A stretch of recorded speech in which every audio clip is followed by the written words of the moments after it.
Bienvenidos a todos, estamos en la nueva temporada, la 2 del podcast Si lo sé, no emprendo. Hoy tengo el placer de entrevistar a Cristina Ontanilla, ¿lo he dicho bien? Perfecto. Porque es que siempre digo, cuando hablo con Esther, digo, y viene la Chonti, yo no sé por qué te llamo así. No, pero es verdad que hay mucha gente, porque yo al principio en redes fui Chontanilla. Y ahora la has cambiado. Ahora lo he cambiado. Claro, porque ahora eres escritora, Porque entonces ahora la cosa cambia. Pero ¿sabes por qué vino eso? Porque en los correos corporativos, en los que tienen ese formato, que es la inicial del nombre más el apellido, pues era chontanilla tal. Y entonces ya pues me quedé con Chontanilla. Pero hay mucha gente que me llama Chontanilla, Chonti, Tonti. Yo Tonti no, pero Chonti sí que te llamo así. Si lo sé, ¿escribo un libro o no? ¿Te arrepientes? No, mira, fíjate, yo me arrepiento de no haberlo escrito antes. Por mí. Luego ya está todo el camino que viene detrás y todo el tema de la publicación y todo el tema editorial y el sector editorial. Pero yo me hubiera gustado escribirlo antes. Estamos en un programa que es de emprendimiento y hemos hablado detrás de cámara que hay bastantes cosas en común respecto a escribir un libro y crear un proyecto de emprendimiento. Por ejemplo, puede ser Muerdo, que estamos aquí. ¿Qué crees que tienen en común? Pues mira, venía pensándolo de camino, porque no me has comentado ni de qué íbamos a hablar ni nada, pero yo venía pensando, digo, así algún titular. Oye, pues digo, la escritura y el emprendimiento conviven en incertidumbre constantemente. ¿Cierto? Porque tú tienes una idea de negocio, de libro, y te pones a trabajar en ella, pero no sabes si eso va a llegar a un final, si eso va a ser publicable, si va a ser vendible, y creo que es igual con un emprendimiento. ¿Tú de siempre has sabido que querías escribir o lo tenías como un hobby? ¿O cuando te diste cuenta, en caso de tenerlo y que fuera un hobby, que ya no era un hobby, que ibas en serio y que ibas a... Bueno, por cierto, estamos aquí gracias a los quereres de Lola, que claro, como ni tú ni yo estamos aquí lado un poco, no de improvisación, que hemos hecho nuestro trabajo cada una, pero bueno que... Pero este es mi emprendimiento. Este es tu emprendimiento, Los quereres de Lola, Lola Barrios, una mujer que se dejaba para después toda la vida y después dejó de hacerlo. Sí. Después se eligió. Porque nunca es tarde para elegir tus quereres. Eso me encanta. Me encanta además hasta para la típica newsletter que te lees por las noches porque necesitas un pellizquito en el corazón. Mira, tú como escritora si quieres... Pues mira, ahora de hecho voy a probar una pequeña dinámica de escritura libre, por así decirlo, basada un poco en eso, para mujeres que escriban o no escriban, pero que quieran soltar deberes y abrazar quereres, y un poco a través de escritura terapéutica o espontánea, para dejar por un lado y abrazar por otro. Pero la escritura terapéutica es verdad que parece que lo han puesto de moda, pues eso, los típicos ahora, que también hemos hablado detrás, vende humillo, de levántate tal hora y tal, que bueno, eso nosotros no comulgamos con ellos, pero el tema de escribir... Es cierto, o sea, yo desde que empecé la uni, bueno, yo he escrito de toda la vida porque siempre he sido muy intensa, será porque soy hija única o no, no lo sé, pero yo tenía siempre una necesidad por escribir y es cierto que con el tiempo y cuando te vas haciendo más mayor te das cuenta que realmente es terapéutico, tanto incluso para los objetivos de empresa, el tener un poco en la vista, hoy voy a desarrollar este objetivo y voy a escribir cómo me siento con él y cómo lo puedo afrontar, a mí me ayuda a adquirir compromiso con eso. ¿Por qué es tan terapéutico escribir? Y ahora me cuentas cuándo dejó de ser un hobby, que nos hemos ido de... Bueno, yo creo, y eso está, no tengo datos ni de estudios, pero está estudiado, que escribir a mano, en papel, porque eso también se está perdiendo, enfoca, te da foco. Y efectivamente es un poco ese compromiso contigo de decir, oye, yo ya lo he puesto en papel, esto voy a ir a por ello. Y creo que también, por ejemplo, escribir por la mañana según te levantas y tal, como que echas ahí un poco la mierda que viene y ya te quedas un poco más vacía para afrontar el día. Qué bien que dices esto, porque a veces Esther, mi pareja, que bueno, tiene pues su turno de tarde o de mañana, lo que sea, y me dice, qué bien que mañana desayunamos juntas, pero es verdad que cuando entra de mañana madruga mucho, entonces cuando entra de tarde no quiere madrugar tanto. Y yo le digo, Esther, es que yo me tengo que levantar a escribir. Y me dice, pero como ¿a escribir de qué? Como que no entiende el por qué por la mañana me hace ese efecto, o por qué digo, es un ratito con mi café y yo... Te calma la cabeza un poco. Totalmente. A lo mejor es que ella no es tan intensa como nosotras, pero también te digo, yo no paro la cabeza. Yo lo necesito. Cuéntame, ¿cuándo pasó de ser un hobby a decir voy en serio a escribir un libro? A crear a Lola. Pues yo siempre, desde pequeñita, he tenido... O sea, siempre he sentido que lo mío era escribir. Pero bueno, luego la vida, los bares, la nocturnidad me llevaron por otros caminos, me alejaron durante mucho tiempo. Qué bohemio todo. Y entonces no escribía físicamente, pero escribía mentalmente. Que eso a la gente le puede parecer, pues tú estabas esquizofrénica casi, ¿no? Pero sí es verdad que escribía mentalmente muchísimo. Yo siempre me he sentido escritora, aunque nunca lo he dicho en voz alta, y probablemente ha habido mucha gente que se ha enterado que yo escribía cuando he empezado con toda esta promoción y tal. Pero sí, de hecho yo estudié periodismo porque quería escribir. Lo que pasa es que, bueno, pensé que ese era el camino para ser escritora. Obviamente no hay peor camino que ser periodista, porque escribes...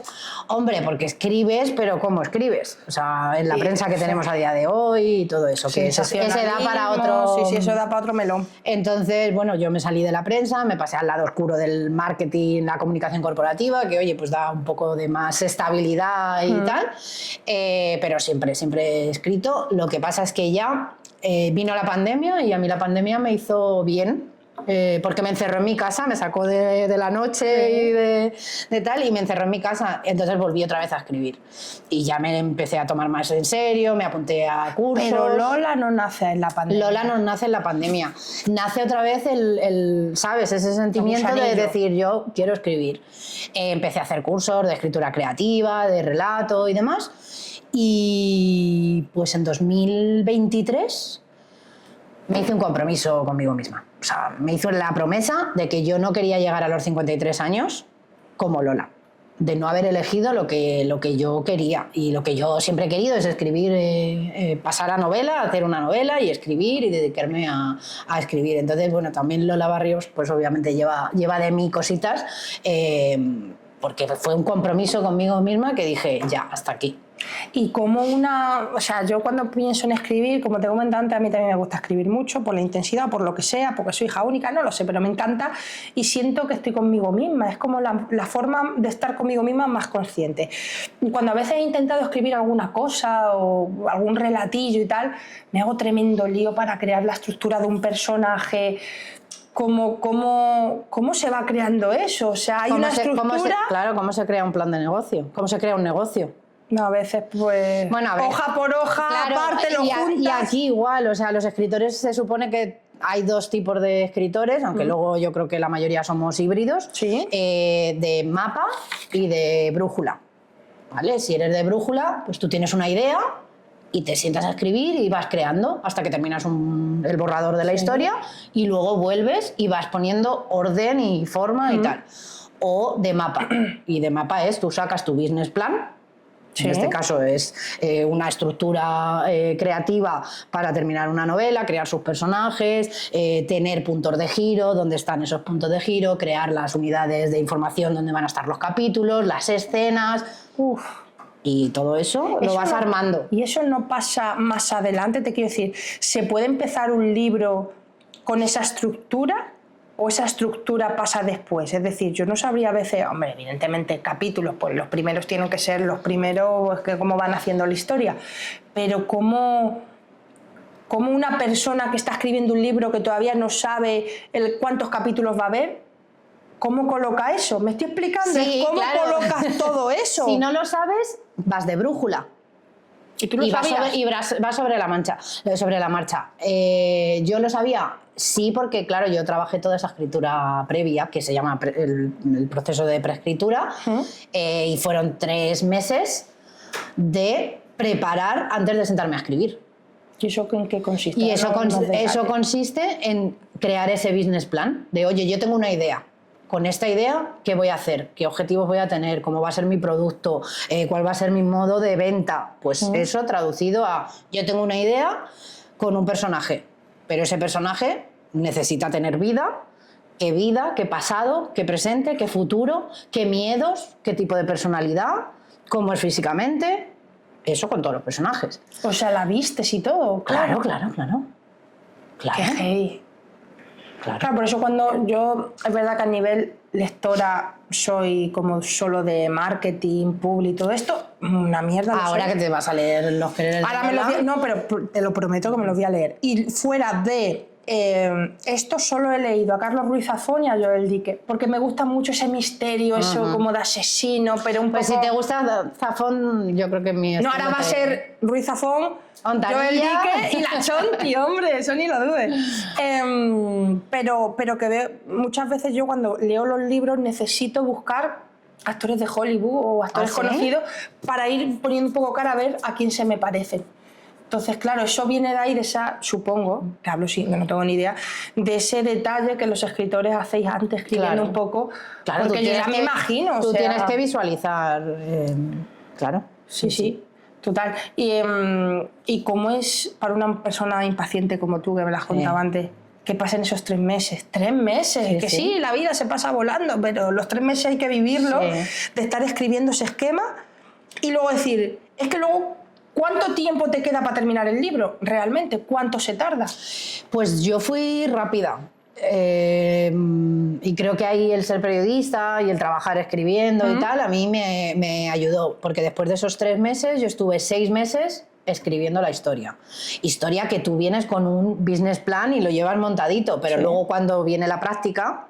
esa historia cambia, porque hay muchas... Yo pensaba que era un final, pero luego esos personajes tienen vida. Igual. Eso te iba a decir, perdóname que te interrumpa. Tú puedes empezar teniendo un final y luego, como ves que se desarrolla la historia, dices, no, este final no era, vamos para otro. Es que luego los personajes tienen vida propia. Van creciendo, tú los tienes, pero es que luego sí, la verdad que es muy chulo porque tienen vida propia y entonces tú dices, yo mi siguiente capítulo que tenía que escribir pasaba esto. Pero una vez que has empezado a escribirlo y termina así porque los personajes y los diálogos te han llevado a esto, dices, hostia, este ya no es, ahora es otro, ¿ahora cuál es? Y los personajes te van llevando. Qué guay, qué chulo. Sí. ¿Te arrepientes de algo que has escrito de Lola que luego una vez impreso dices, pues podría haber hecho este giro? No, fíjate que no. ¿Te has quedado satisfecha? Sí, porque de hecho ya te digo que el final no era el que yo tenía previsto, pero fue al que Lola me llevó. Sí, de una manera orgánica y natural, al final evoluciona. Porque claro, el personaje se transforma. Entonces, pues tú creaste un producto, pero cuando lo sacas y lo presentas al público, en este caso es cuando empiezas a escribirlo, se desarrollan los acontecimientos de otra manera. El típico producto mínimo viable, que aparece de una manera, ese es el que tú tienes y luego ya le vas dotando de más cositas. Sí. Y mucho hablar de Lola, pero poco sabemos de ella.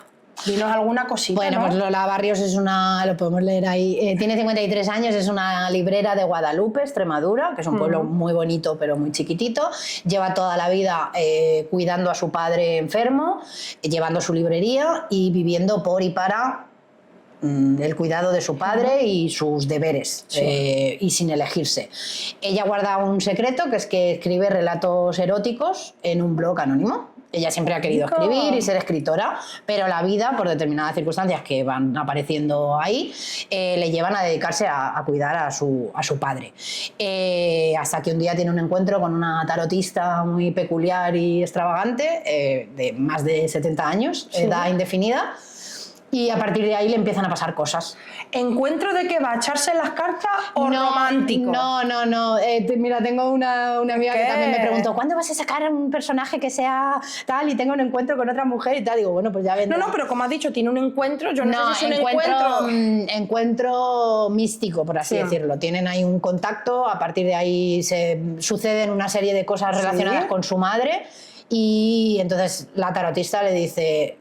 Lo que hemos sentido nos lo tiene que confirmar las cartas. Ven a mi casa. Ella es muy escéptica de todo esto, pero como ha sentido una fuerza extraña, pues va a casa de la tarotista. Y entonces en esa primera tirada de cartas, pues salen anuncios de cosas que pueden cambiar en su vida. Y entonces ella se despierta con muchísimo miedo de, oye, yo quiero seguir estancada en la vida que tengo, que no soy feliz, que no hago lo que quiero, o hay una mínima posibilidad de que yo abrace esos quereres que he dejado de lado toda la vida. Y a partir de ahí empiezan a pasarle cosas que le ponen ya en la situación de tienes que decidir si quieres seguir en tu vida o abrazar lo que siempre has querido. Y bueno, pues la historia es esa transformación de una mujer que viene muy bajita anímicamente y de autoestima, de confianza y tal, y cómo va transformándose hasta abrazar sus quereres de una determinada manera. ¿Te costó mucho elegir el título?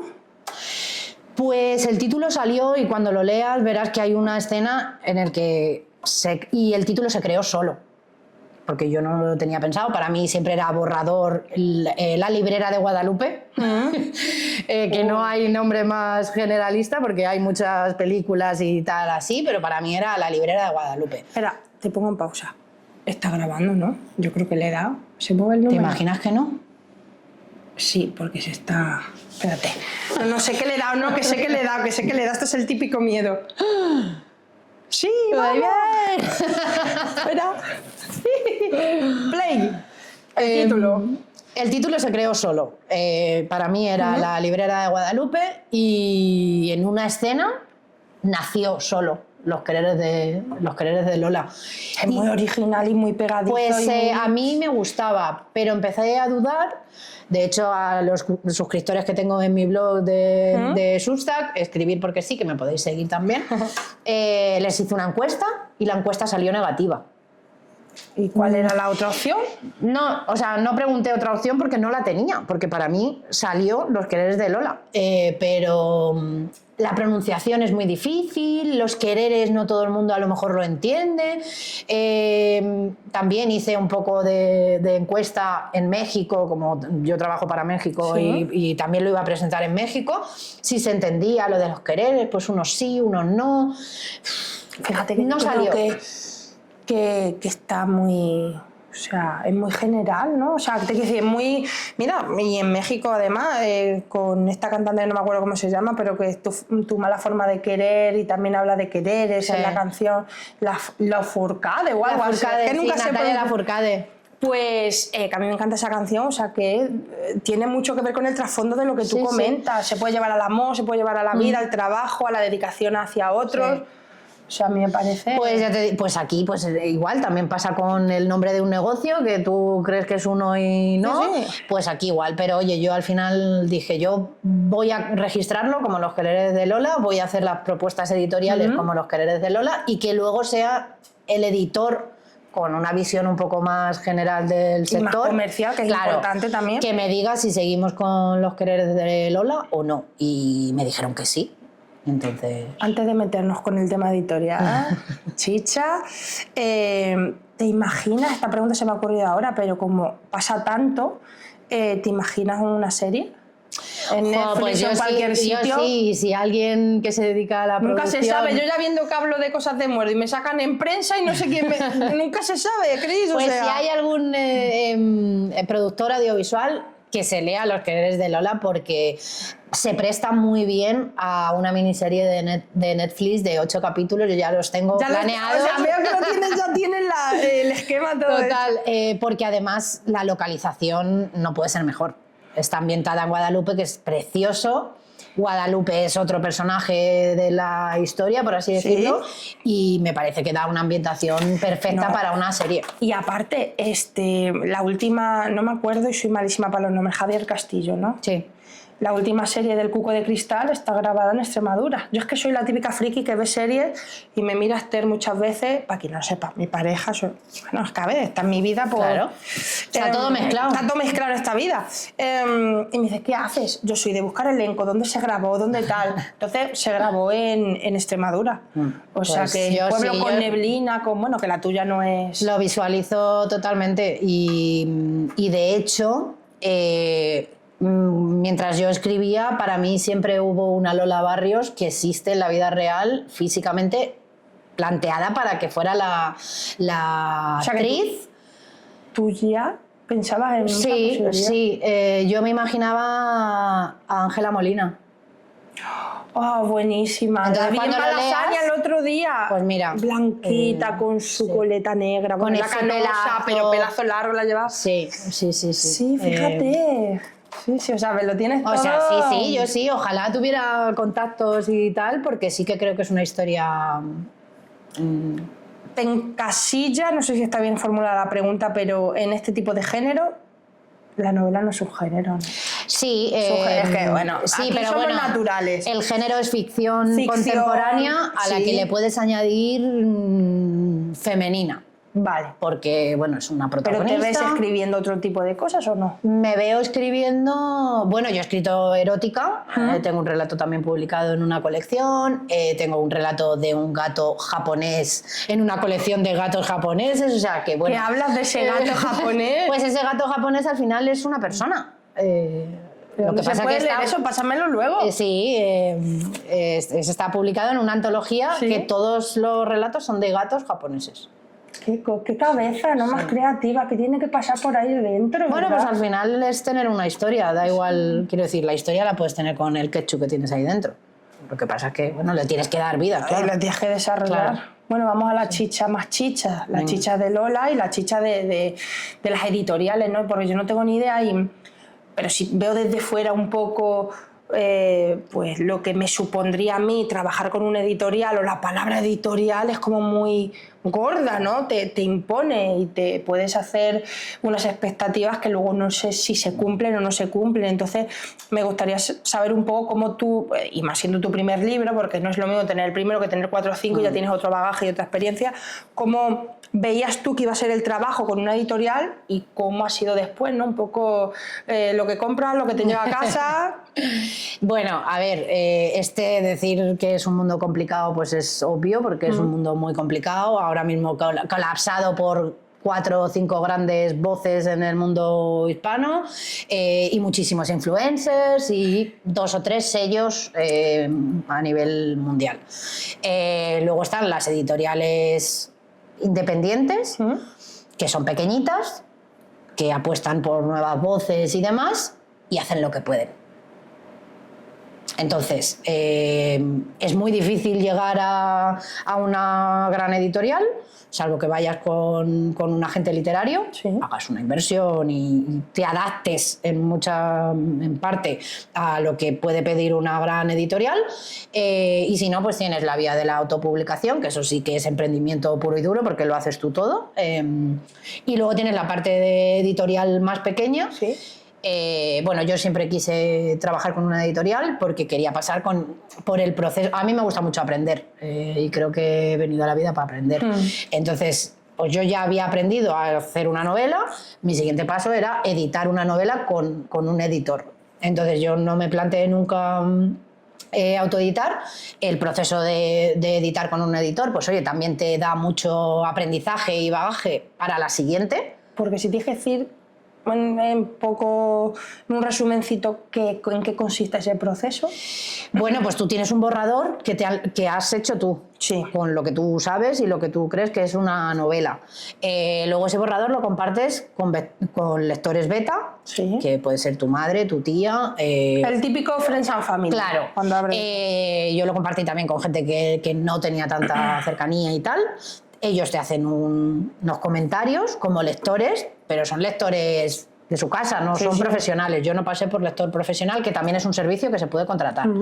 Y luego ya, con un editor, ya entras al barro.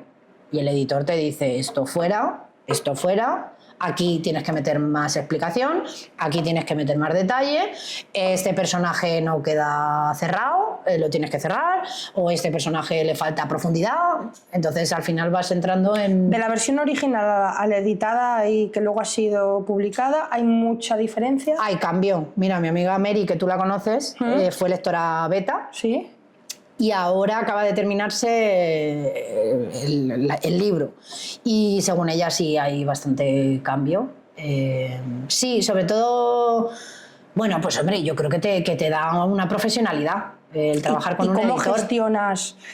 Porque al final ese factor humano, no te voy a decir de ego, que puede ser que según qué persona, yo por lo que te conozco. Mira, lo del ego también me lo había apuntado como similitud con los negocios. Sí. Hombre, que el ego hace mucho daño. Evidentemente. En un emprendedor, en un escritor.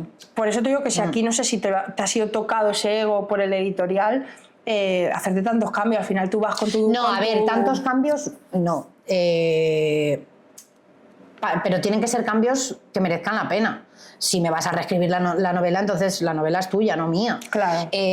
Yo, por ejemplo, claro, y eso me lo dijo el editor, como que yo estaba muy abierta a aceptar determinados cambios, que en ningún caso fueron profundos en forma y fondo, siempre y cuando sumaran, porque claro, yo he sido periodista. Yo he estado en una redacción, mi texto ha pasado a la jefa de redacción que te filtra y te dice no, este tema no, esta forma no, esto tal, no.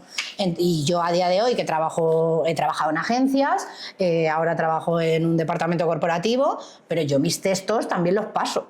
Tú estás ya acostumbrada a ese, pues a ese filtro, claro, a que te sumen. Es que en las agencias y la consultora o incluso en el cliente, cuando tienes tantos jefes, hasta que se te aprueba una idea, a veces su... Entonces, bueno, yo abierta a todo lo que sume.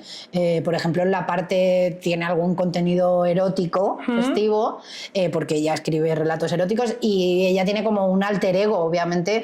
La contraversión de ella es el alter ego con el que publica en relatos anónimos y hay carnita. Claro.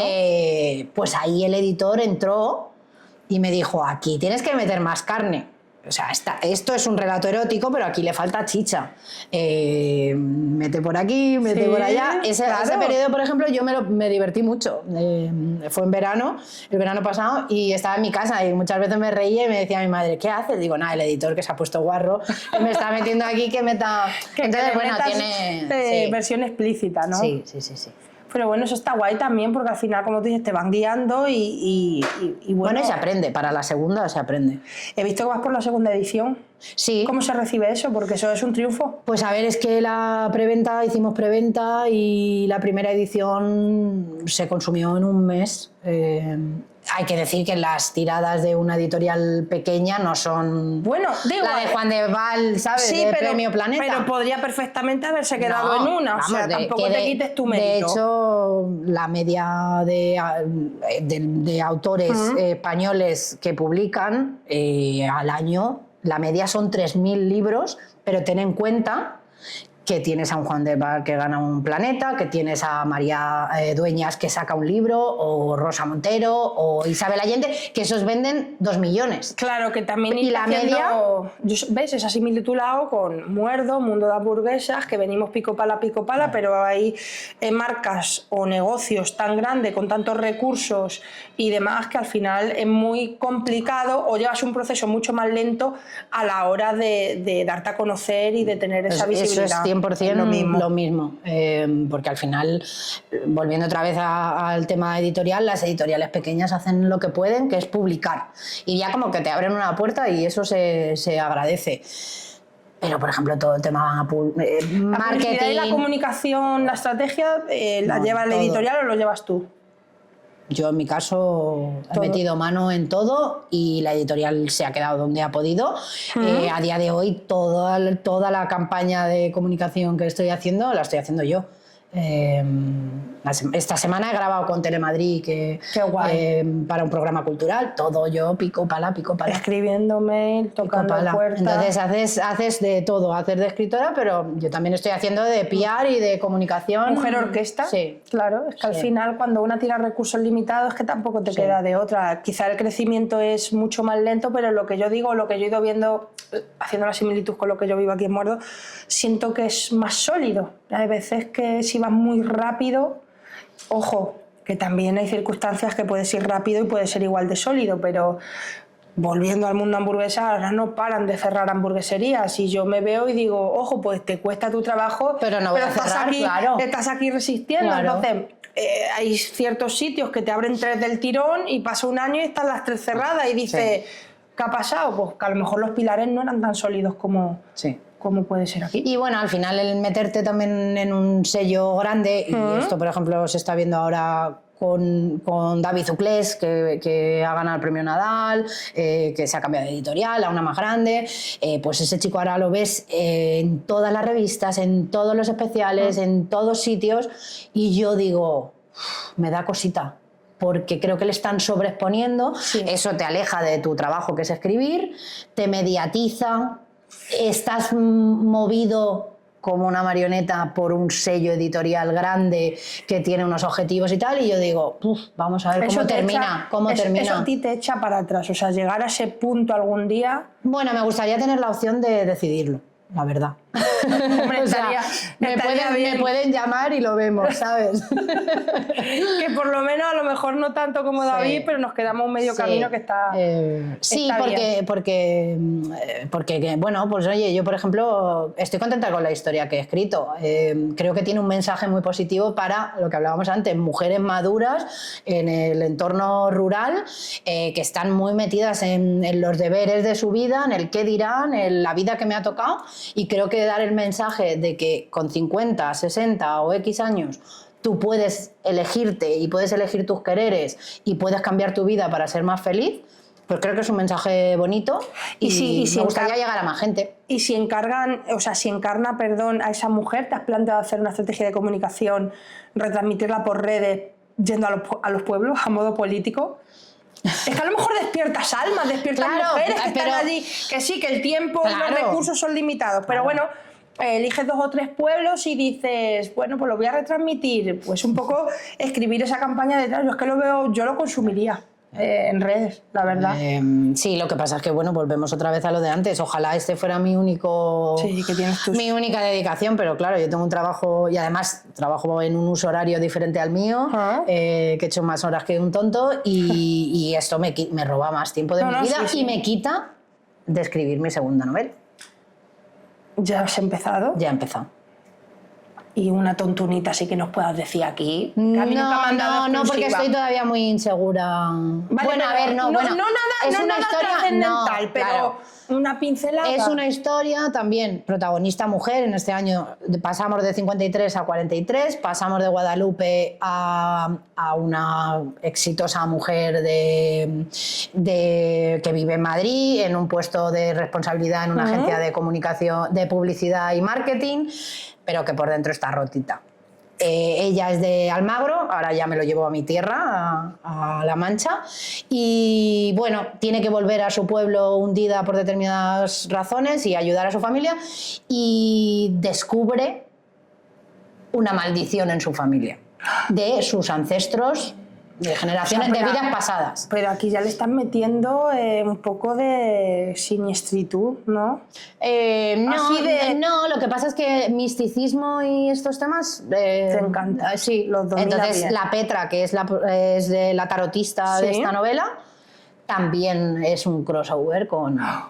O sea, hace su cameo con la segunda. Sí. Eso me encanta, eso de entrelazar. Sí. Eso de también hecho, Joel Dicker tiene un personaje. Eso fue una idea de Stu, que está ahí, ¿sí? Que es mi chico, y me dijo, pues ¿por qué? Porque iba a meter una tarotista. Sí. Siempre voy a meter seguramente una tarotista. Y entonces me dijo, ¿por qué no es la misma? Y haces como 3, donde siempre ella esté. Y digo, pues... Que luego tiene la Petra, entonces un peso mucho más importante de lo que aparentemente puede pasar. La Petra tiene mucho peso en esta novela. De hecho, es la gran personaje querida de... Me encanta el nombre, Petra. La Petra. Todo el mundo de pueblo tiene... Yo tengo, de hecho, 2 tías que se llaman Petra. Bueno, ¿sí? Tía de mi madre, son tus tías segundas al final, pero... Siempre hay una Petra ahí de por medio. Sí, tiene mucho peso, mucha importancia en la novela y va a estar en esta también. Antes has dicho una cosa de David, no me he quedado bien con el nombre, creo que has dicho David Uclés. Pero yo aquí tengo una pregunta, hablabas de la exposición. ¿Tú te sientes más vulnerable a saber que hay personas que leen algo tan tuyo? ¿O eso no ha cambiado nada en ti? Bueno, a ver, yo escribo ficción, de primeras ficción. Sí, pero está en tu creatividad, claro, me refiero en... Sí, pero mira, y el otro día publicaba también en el blog este tema. La escritura sin juicios. Es verdad que exponerse es complicado y esto también lo tenía yo apuntado del emprendimiento y la escritura, que también lo mismo, al final tú no eres...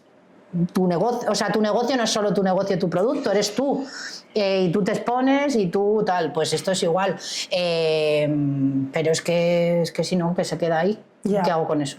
No, claro, mejor darlo claro, al mundo, 100%. Sí. ¿Cómo trabajas tu marca personal? ¿Qué peso crees que tienes trabajar esa parte tuya en redes, y no solo en redes, porque al final la marca personal a veces estamos acostumbrados a escuchar hablar de ella como que es todo digital, sí, todo pero Instagram, pero no. Mi marca personal como Esti o Esti Rizo en el caso de Instagram es también el salir aquí a las mesas a hablar con ellos un rato, hacerles sentir a gusto.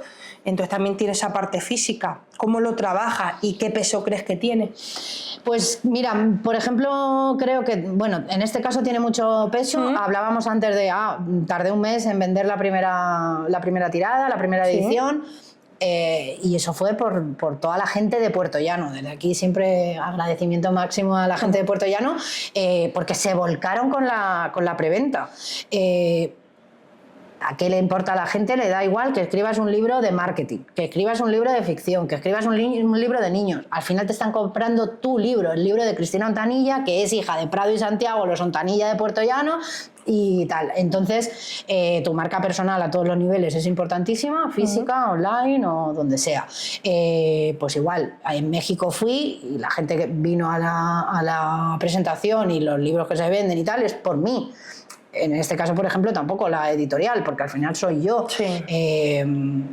Estas navidades he ido a Puerto Llano, al final me he llevado cajas de la editorial yo, porque la gente lo que quiere es comprarte el libro a ti, que tú se lo firmes, que tú se lo des, que tú se lo... Y entonces eso pues es una labor también importante, que esa no está en redes. O sea, otra cosa es luego la gente que te venga de redes. ¿Y cómo la trabajas? O sea, ¿consideras que estás en algún... O sea, ¿es más bien orgánico? ¿O tú a veces te sientas a pensar, oye, un poco en redes, quiero hacer una estrategia...? Porque yo, por ejemplo, noté siempre... Bueno, nos conocemos hace años, pero... Muchos ya, ¿eh? Muchos. Sí. Desde que me llevaste pues a dar la charla. 10 o más. Sí. Podríamos hacer ahora el tren que hay de 2016, porque yo creo que fue... No, yo creo que fue antes, charla, ¿eh? ¿no? ¿Sí? Yo te diría que igual 2015. Yo el blog de Marketingízate lo hice en 2014, pero el primer año era como si nada, y cuando empecé igual un poco... 2016. 2015 Vamos a hacer ese remember, sí, porque tengo fotos además, y en una sales de fondo, tú por ahí un poco organizando. Pues eso, te sientas un poco a planificar, oye, cómo quiero que se me vea en redes, porque lo que te decía, noté ya, pues además justo desde pandemia esta parte, que tú subías fotos en Instagram y contabas una historia respecto a esa foto, no era un compartir esta foto porque sí, sino con un texto pues, que te hacía vivir esa foto, ¿no? ¿Forma parte de la estrategia? ¿No tiene nada que ver? A ver, ha salido todo de manera natural. Pero creo que el hecho de dedicarme a ello me ha llevado a que esa naturalidad... Sí. O esa profesionalidad se haga natural para mí, pero en realidad creo que detrás de eso sí que hay un pensamiento más allá de, ¿sabes?, de hacerlo porque sí. Entonces sí, no me siento y la escribo o no la planeo como tal, pero sé que detrás, obviamente, sí que lo tengo un poco en mente, claro. Por ejemplo, pues ahora, y ahora trabajo bastante con Ari, que es mexicana, trabaja en mi equipo de la empresa que me paga, pero también hablamos mucho de esto y tal, porque ella es la que se dedica a ello, pero en mi empresa. Y me dice, Cris, te faltan vídeos tuyos, personales, hablando del libro, hablando de los personajes, de tu proceso de creación. Y yo digo, pues yo así estoy encantada. Estoy contenta y tranquila y estoy súper cómoda. Pero de ponerme delante de... Hacer un reel o vas a hacer un TikTok, no, como con un guión, con una estructura, eso ya no. Y es lo que me dice, oye, estás poniendo cosas chulas que están funcionando, estoy ganando seguidores, pero te faltan vídeos. Te faltan vídeos. Yo es que ahora te estaba pensando cuando has dicho, antes de que dijeras eso, perdón, por ejemplo, esta segunda novela, bueno, tampoco porque estás ahora con esta y no vamos a estar solapando, pero hablar de Lola, hablar de la Petra, hablar de Guadalupe, como hacer una serie de vídeos, sí, un poco... No te digo que empiece con el típico hook para atrapar el click, como hace cualquiera en TikTok. Aunque es verdad que una estrategia y un esquema hay que tener mínimo, claro, por lo menos. Pero en casa del herrero, cuchillo tal. Ya, sí, a mí te lo digo yo, que yo subo una semana un reel y luego estoy 4 sin subir, ¿sabes? Pero lo noto, por ejemplo, cuando hice la reforma aquí en Muerdo y saqué lo de manos a la obra, yo he notado el que me han seguido más personas, el que luego han venido aquí y el que han estado comentando como nunca antes se me había comentado en mi Instagram. Entonces, bueno, he podido comprobar en mis carnes que eso funciona, pese a que lo sabía pues por trabajo, porque me dedicaba a ello y demás. Pero es verdad que nunca lo había vivido de ser tan constante y decir, hoy voy a hablar de la pintura y hoy voy a hablar del baldosini. Pero sí te planteaste entonces Voy a hablar de la pintura, voy a hablar del Galdosín, voy a hablar de las cuentas. De todo. ¿Y sabes quién me ayudó? Esther, que consume mucho TikTok, me decía, te comunicas mal. Parece mentira que yo, farmacéutica científica, te lo tenga que decir. Porque yo quiero hablar como tú, me quiero sentar y te cuento a mí, de hecho, la sopa. O sea, yo te veo todos los vídeos y me los trago enteros y muchas veces digo, oye, pues gracias. No, pero es verdad, y te comento mucho tal, porque hablas tan normal, o sea, tan normal. Pero justo lo de manos a la obra no es normal, entiéndeme, no soy yo sentándome como a mí me gusta, te suelto la sopa, bla, bla, bla, no. Es oye, ¿quieres saber cómo he perdido 600 euros? ¿O cuál sirve el Ya, sí. Ese sí lleva ahí el clickbait fácil. Pero funciona. Es que yo me he dado cuenta que funciona, porque yo ya hacía tiempo que no conseguía 15.000 visualizaciones orgánicas en un vídeo, que no conseguía a lo mejor ya son palabras 30 mayores. Seguidores por ese vídeo o 76 comentarios en un vídeo. Una tía que tiene 11.000 seguidores de la época cuando antes hacía más marketing, ¿sabes? Que no... Bueno, yo empecé a hacer sorteitos, algunas cositas así y tal. Pero efectivamente, si es que no me da la vida. Es que no me da la vida. Es que la gente se lo toma como un poco a WhatsApp, porque es todavía con el tema de las redes parece como es divertido, entretenido. Esto no sirve para nada, pero no cuesta nada. A ver, sí, 100%. Detrás obviamente hay algún pensamiento. Tienes que sentar y hacer una estrategia y ver cómo hacerlo. ¿Y qué querer o quereres has dejado tú de lado o has soltado para ser hoy quien eres? Para rematar esta entrevista con un toque bonito y de punch. Sí. Bueno, pues he dejado la noche. Quiero yo saber qué pasaba en la noche de Cristina, porque... un querer durante mucho tiempo que me alejó, obviamente. Bueno, yo creo que como Lola... ¿Eres fiestera? Yo mucho. Uy, qué pereza, yo es que nunca soy fiestera, yo soy la típica niña vieja. Fiestera de nocturnidad y alevosía. Sí. ¿Y lo echas de menos o no? Uy, no, ya estoy muy cansada. Porque tú ya te has pateado todo, ¿no? Claro, ayer me decía una amiga, no, quiero volver este año que vayamos de festival. Digo, yo de festival sí, un día, pero 3 ya se me hace pesado, luego te duele la lumbar, yo qué sé, ¿sabes? No. O sea, te divertías. Es que yo, fíjate cómo soy yo, que pienso, te divertías. No. ¿Cómo de pereza me da miel salir? Sí, o sea, yo me he divertido muchísimo. Pero esa era otra Cristina. Creo que como Lola, pues yo también he hecho una evolución, un arco de transformación que necesitaba hacer para llegar donde estoy a día de hoy, que no será quien sea mañana. Mañana seré otra persona y pasado otra seguramente. Creo que me queda por evolucionar y por cambiar y mejorar. Me ha encantado lo de que la noche. La noche la he dejado. Ya no la queremos. Ahora somos más. Hombre, de vez en cuando vuelvo y tal, pero ya no. No de la misma manera. No. Y ahora, por ejemplo, me pesa más el decir, no, yo mañana. Claro, el fin de semana es el único rato que tengo para escribir. Entonces es como, si salgo con nocturnidad y alevosía, mañana voy a estar muerta y no voy a escribir. Entonces, bueno, pues ahora digo, no, salgo un poquito, pero luego me voy porque tengo que escribir. Sabes parar, sabes hasta dónde. Sí. He dejado, y eso siempre me va a acompañar, pero también la impaciencia. Bueno, claro, he trabajado mucho la paciencia y me queda muchísimo por aprender. ¿Un truco? Y tal. ¿Un tip? Porque yo no la domino todavía y soy muy impaciente. Pensar en ese objetivo a largo plazo. No tanto en el ahora, en el Claro, aquí. yo siempre he sido del ahora y el ahora no te lleva a nada. Te lleva a consumir lo placentero ahora. Pero si tú te visualizas, como yo me visualicé probablemente con 53 años, dije, si sigo con la noche, con las prisas, con el tal, no me voy a parar a escribir una novela.